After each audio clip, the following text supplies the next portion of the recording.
Good day, Greg Candido here, Ugly Tuna.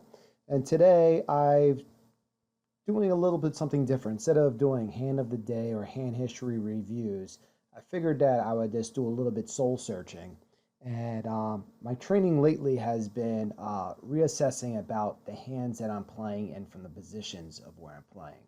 And I think every once in a while that you should be reviewing your hands and such that, are you playing hands from certain positions that um, shouldn't be playing from? I mean, should be raising under the gun with ace deuce off under the gun, or should you be stealing with queen two on the button? So what I did was I started kind of like playing around with Flopzilla, which is an application we'll get into, and kind of going with different hands and seeing what you know how would I play in this spot or would I open it up? Because sometimes I find myself at key tournaments, and more talking about later stages of tournaments, middle of stage tournaments, where I have issues that I'm opening up, let's say like queen 10 off and from early and middle position, where those are probably in a vacuum should be folds. Now, granted, I might have a reason why I did open up a queen 10 off from middle position. I think early position would be a clear fold, but from middle position where okay, my image at the table at the time was I haven't opened up in three orbits. It's from middle position. I think I could probably open up queen 10 and get it through. So, but I just think that it's probably a good exercise is kind of, write out a list of hands or play with like Flopzilla or some kind of equity calculator. And we'll get into this later and see how those hands play from those positions. So the first thing I'm going to get into is, you know, I, I'm going to bring in over here is my Poker Tracker 3. Now, this is a great start to do this. And one of the great things about playing online, which we've been playing for 3 years, is that I have tons and tons and tons of hands that I played online. I have, I think, over 3 years. Let me just see where these filters are set. So my filters are cleared. I have 81,000 hands that we played online over the past 2.5 years online, which is a great sample size to learn from. Um, if you don't have Poker Tracker, you should be using this program if you play online. It's a way that you can analyze your play later. I mean, this has immensely helped in my game and other people that I know as well. I mean, you should not be playing poker without it because I can go into review my statistics, and which I'm happy to share with you right here of how I play certain hands and whatnot. And I'm not a Poker Tracker database expert, but I actually do go far and beyond what the normal person probably does, where I do actually go into my database and review hands. And usually what I do is I'll go to my hand of my day and pluck hands out of it and review it. But most of the time with Poker Tracker, what I would be doing is that, I work down in Manhattan and I have an hour commute to the city every day. So after I play a session online the night before, I'll fire it up and, review all the marked hands that I played in my Poker Tracker. But once in a while, I like to pull statistics out of myself, or if I find a better player, see their statistics and see how my stats compete with theirs and stuff, and do some kind of analytical data there. However, I think what I want to talk about in here is what hands that we should be opening up from what positions. Now, I don't think I'm going to go through them all. I think we're just going to concentrate today on early position just to keep this video short and it won't be drowned out, and how we can do different exercises it. And then once we do early position, maybe you say, all right, on middle position, I'll do it on my own, or even a written exercise that you could write down. And I think this would be fun. And I'm kind of making this up as I go along here, but if you do have Poker Tracker, I'll show you how you can do it within Poker Tracker. It can kind of help you out. So what first thing I would want to say is that if I asked you what hands should you be playing from early position, what frequencies that you should be playing, you should be able to answer or know about that. Now, if I tell you what percentage of the hands that you should be playing from early position, middle position, the cutoff, the small blind, the big blind, you should know that information. If not, I will give this to you, and maybe you should write this down as far as that's concerned, because what we could do is we could look at the stats compared from what you play and what they actually should be. So, and that's one way better that if you're playing too many hands or whatnot. So, give you an example. Okay, so we're going to start from the button. All right, we should be playing 48% of my hands. Now, if we look at my Poker Tractor, if you click on statistics and go into summary over here, this will bring up here, and then we don't have any filters here. So these are just numbers that are just stone cold. So this has no filters applied to it. This just tells me that from the button, I play 33% of my hands. And we won't get into the other statistics here, but the most important thing is that we're looking at 33%. This number should be closer to 48%. So actually, I should be playing more hands from the button than I normally do. So I play 12,000 hands, and that equals to 33%. So if you just want to get an idea of what that looks like, one thing we could do, we could bring in Flopzilla over here. All right. So if we plug in 48% of our hands, so I'm going to slide this up to 48. So this is about the hands that we should be playing from the button. Now, granted, if we go into my Poker Tracker, that shows me hands I played, raise, open raise from. So I'm not saying that's necessary. These are the hands that we should raise first from the button, but these are hands that I've played from the button. These are my playable hands that you should be in our button. So now, granted, if the outside edges, when you look at here, like someone says, I'll never play 3-2 suited. All right, well, yeah, you can take these out and maybe, plug in, King 8 and kind of build the edges. So, if you just like take off the crests of these edges over here, you can kind of make your own range. Because, I mean, I don't think I play 3-2 from the button very often. But though that does make a 38% range. So maybe I take, 5-4 suited, I would do it. But maybe, I'll play 9-6 suited. That's something I would definitely play from the button. So I'm pretty much just taking this and kind of building my outside of my range over here. I mean, I don't think I'm playing Jack 7 suited, but who knows? I mean, depending on the stack depth and whatnot. But this is a pretty much good idea. I mean, you should definitely, like, if you look at it, you should be, if it's folded 2 on the button with King 9 suited, you should be playing it. So if you don't see that, now obviously King 4 suited on the other edge might be more, a questionable call. It might be a little bit more indifferent on that. But on the outside here, like I said, you can stay away. But if you see a hand that you're playing like King 10 off on the button, and it's folded to you, let's say, that's a hand that you should be opening up. That's something that you may want to include. Now, if we looked at my stats, so what I'm doing is I'm going to my Poker Tracker. I'm playing 33% of these hands. So let's go back into my Flopzilla here and lower this down to 33% of my hands, which is about there. I could just simply type 33% here too. So this is about the hands that I'm playing here. That's pretty much like all suited aces. I'm playing from the button, maybe up as high as ace 8. And this is pretty much what I think is pretty much my range. I might even extend down here. I love my suited connectors. I also like my one gappers, and I probably would take, more this away. And, I don't know, just try to get this out of here. And granted, my filter goes back from 2 years. Now I can filter the 2.5 years, and I think I played better over the last year. So what I could also do is go, all right, right now I'm at 33%. So has it gone up or down if I put a range? So I can go here, let's say, this year. And then this will filter out my stats for just this year, which, should go down from 81,000 to significantly less, down to 32,000 hands. And you can see actually my VPIP even went even lower. I'm at 32%. So you have a pretty good idea what this is my range of playing from the button. And this is more of like my opening range, you know what I mean? I might flat other stuff, but this is, I'm looking at this right now. That's pretty much right. I mean, I probably don't really play too many Queen 9 or Queen 8 suited, but, maybe I'll probably add in a little bit more there on stuff. But, these outer edges of hand that you maybe sometimes you'll open it and sometimes you won't.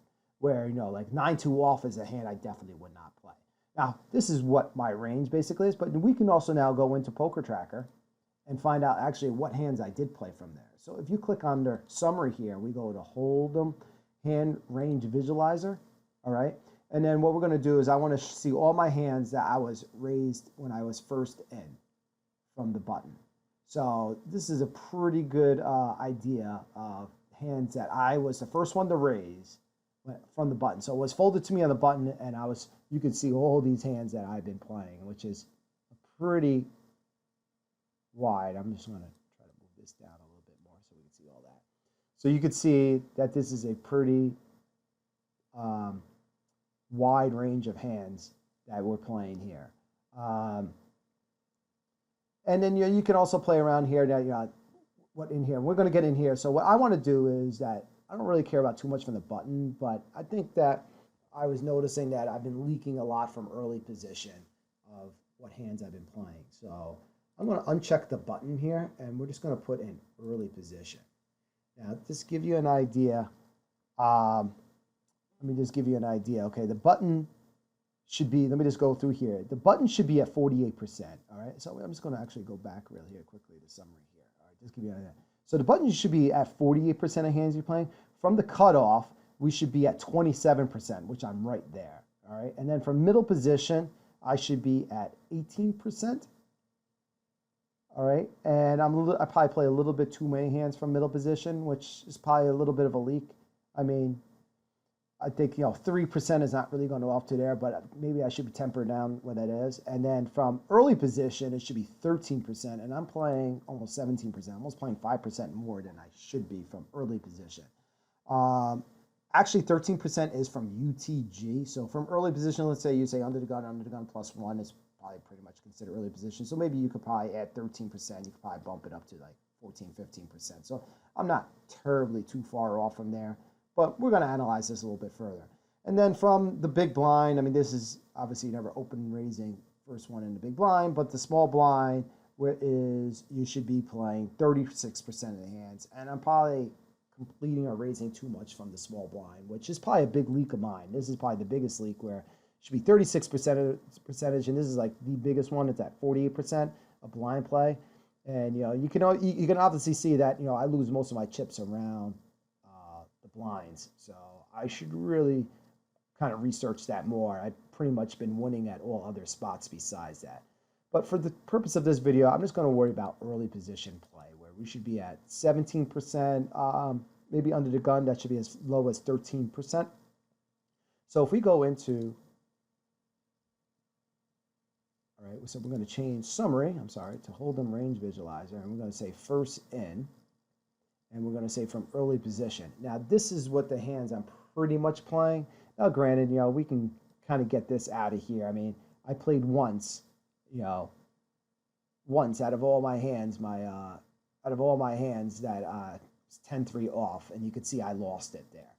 I lost 4,000 chips, so it was probably a losing play. So if we click on these outer hands here, you can see that I played ace-2 off, I guess, once when I was the first one into the pot with ace-2 off, and it was a losing play.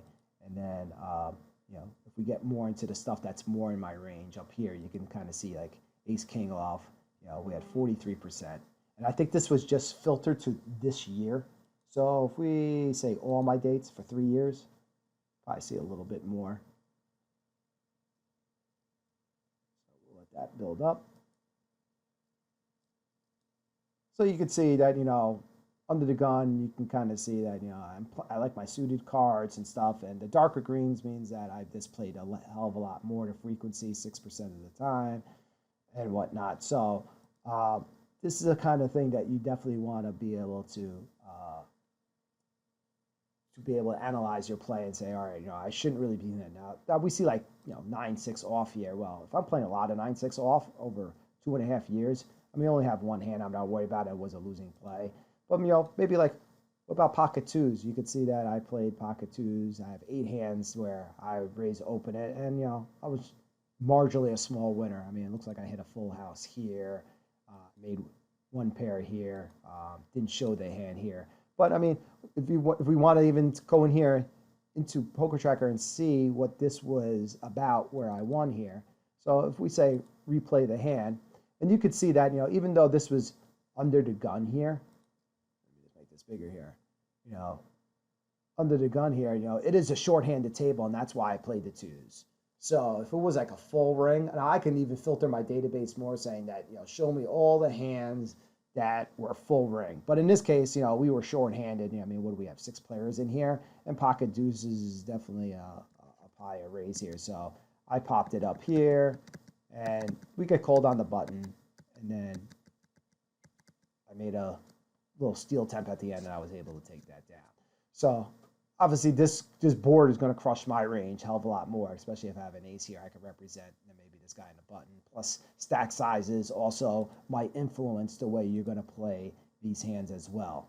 But you should be looking over here that, yeah, okay, I'm playing these hands, ace queen. Like, give you an example. I mean, like a hand like king queen suited, right?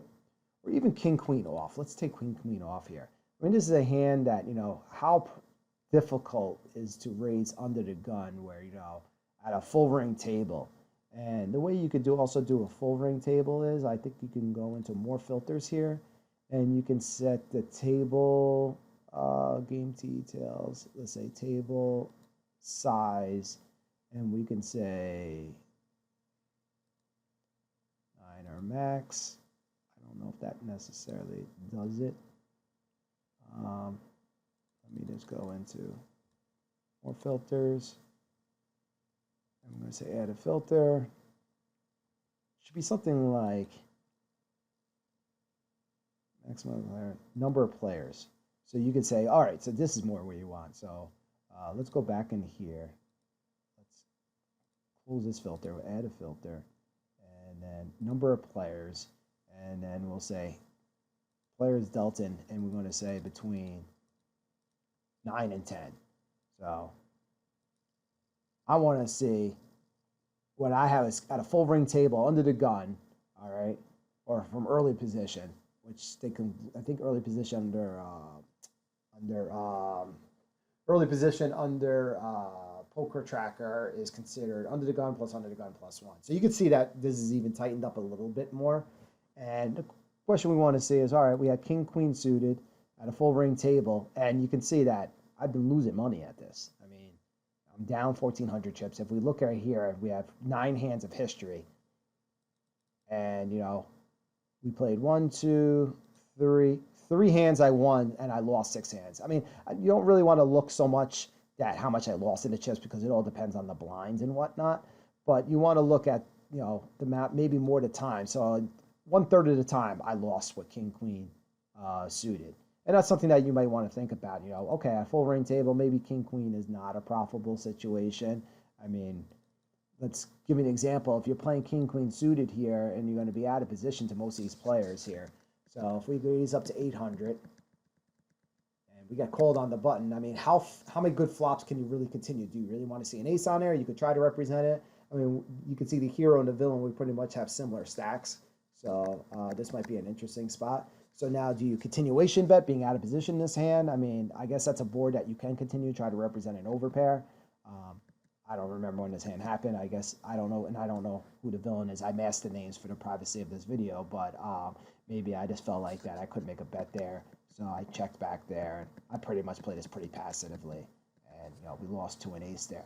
And that kind of brings you to it's like how many hands at a full ring table is king queen offsuit do you really want to play? And then you can do this. You could even go into Flopzilla, right?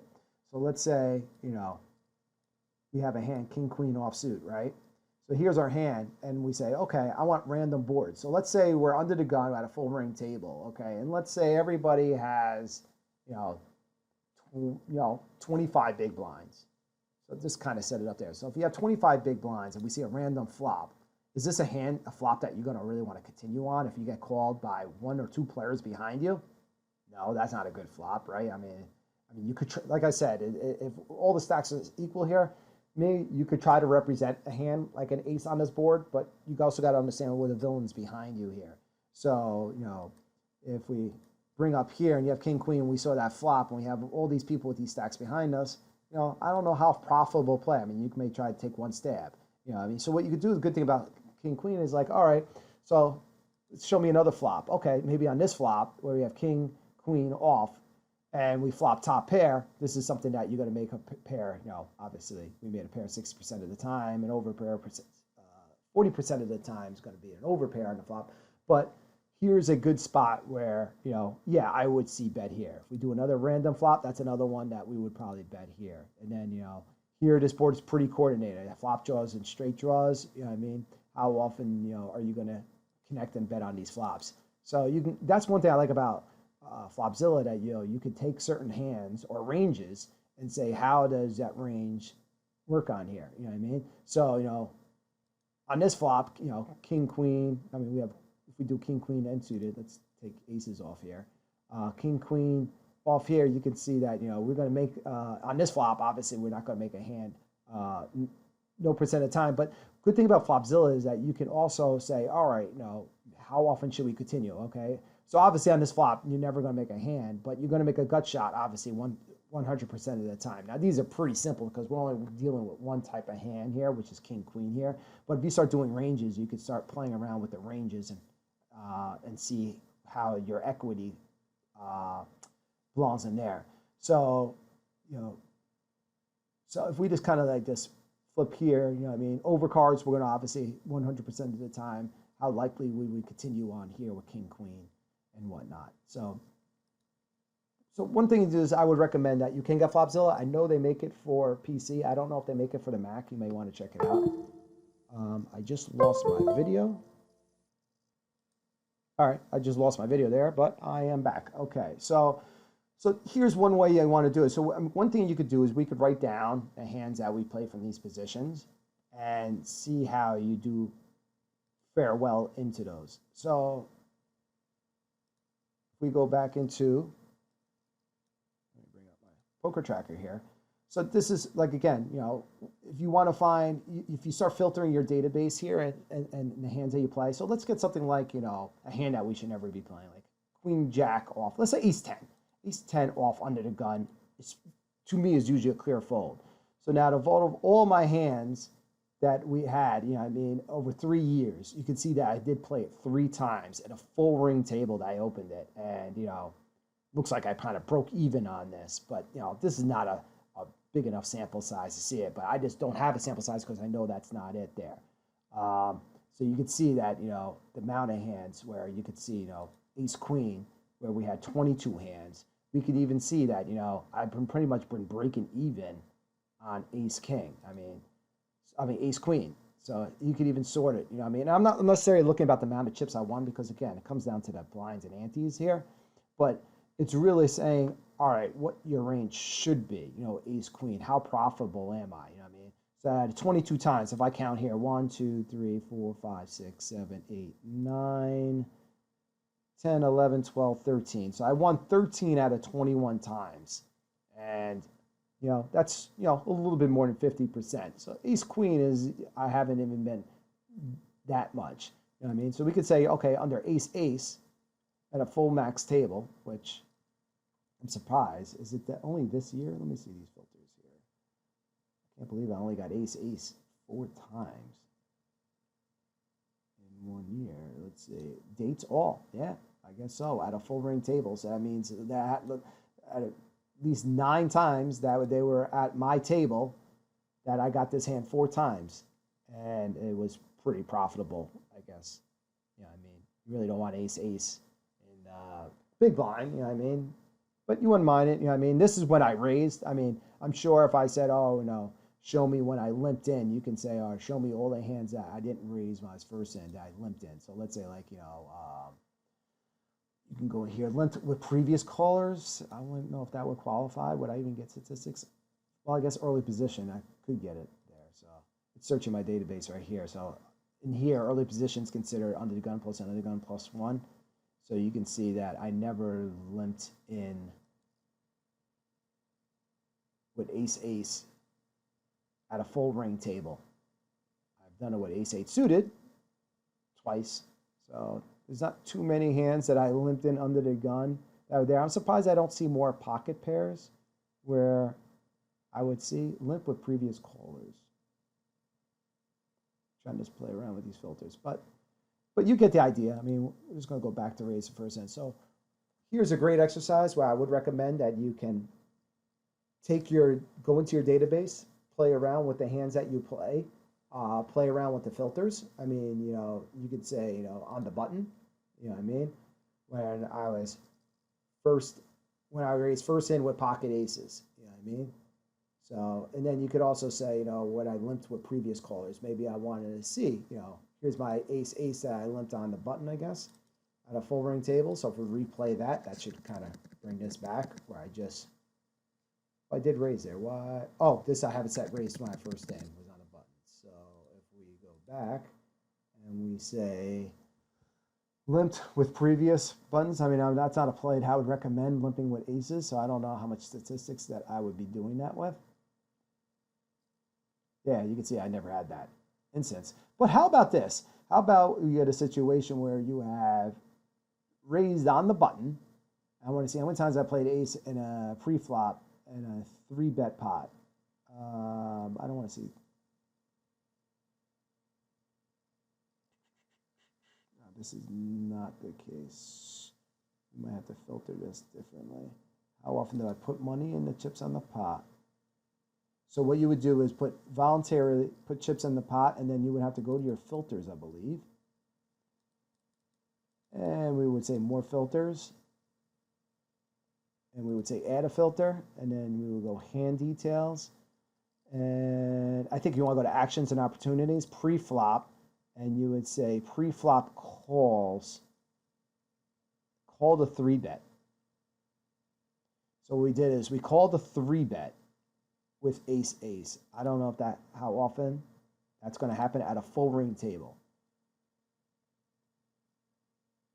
which is kind of more of like a trapping type of style. So let's see what the database pulls up now. So I didn't do it with aces ever. I guess I'd done it with kings once. So let's see what happened in this hand. So I can replay this hand.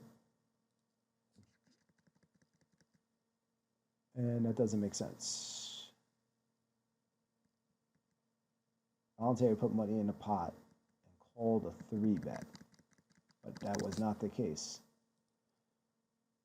Don't know why that one didn't work right? Let's see. We said we called the 3-bet and we put money into the pot. But I guess that also doesn't include raising. But the purpose of the video is what you could start doing is, I would start taking like Flopzilla and taking hands and start building your ranges. And start saying, okay, from under the gun, I do all these hands. I'm going to play, all these hands under the gun. And let's say 10's and up that you're going to be raising under the gun. We're going to take this out. I mean, this is pretty much what I probably would be opening up like under the gun in there. And then, then what you could do is you can do like random flops here and see how often with this range of hands, how often that you do. So you're going to hit top pair, 47% of the time. You can see when I roll over, you can see all the hands that hit top pair there, right? So, and then if you look back here, this is a backdoor, 2-card backdoor flush. So, with that flop, if we have like ace queen suited, 7% of the time we'll make a backdoor flush and stuff like that. And then how often you would continue, and you can start thinking about how you would continue on certain boards and how your range would play and how would you play your hand. Obviously, if you have this range, are you going to be betting that flop? I mean, you're going to be, obviously it's pretty wet here. We have 2 spades with 2 aces here. So if you have a hand like ace queen here, do you bet out on a flop? It all depends on really specific or what you're going to do. Or what about a board that you totally whiff, something like this, you know what I mean? Where you have some backdoor potential. You have over pairs 30% of the time, over cards 52% of the time. You're going to have ace high 54% of the time. So you could start kind of thinking how you would continue on this hand.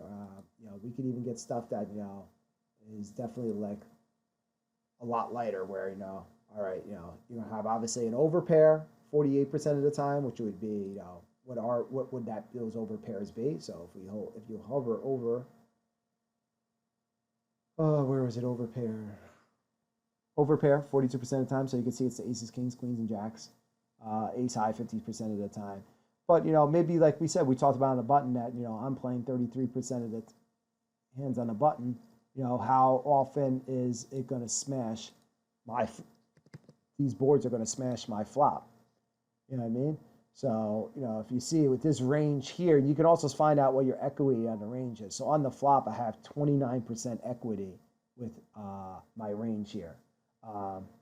We didn't enter my whole cards, but let's say we had, I don't know, my range. Let's say like 9-8 is one of my favorite starting hands I would play on the button here. So oh, I got to put it over here, 9, 8, or let's say 9, 8 suited. So if we have like 9, 8, and then we could say, well, that's our range that we're playing. You know, you could see the equity of a range is 65% with this board that we have. So you can kind of see how often, and you can see, you know, they give you a kind of a chart down here. So it's something that I would definitely recommend playing around with. So hopefully this video helped out a little bit as far as what you can do. I highly recommend it. And if you have any questions, shoot me an email. And happy learning.